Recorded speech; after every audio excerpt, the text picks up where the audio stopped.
nakarat okuyacağım, sen de ikiye. Tamam. Tamam, ben sadece nakarat okuyacağım. He. Hazır mıyız? Hazır. El gözünde dertsiz kamsız biriyim. Benim neler çektiğimi kim bilir. Ben yeni közlenmiş yangın yeriyim. Benim neler çektiğimi kim bilir.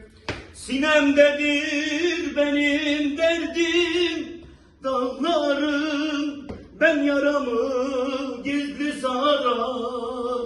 Bağlarım, ben gündüzler güler gece ağlarım.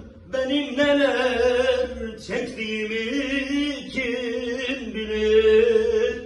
Ben kimine yazın, kimine aşkım, arife doluyum, cahile boşum.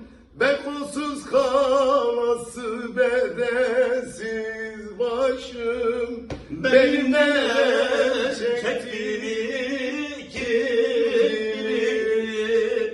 Sinemdedir benim derdim, dağlarım, ben yaramı gizli sarar. Bağlarım, ben gündüzler güler gece ağlarım.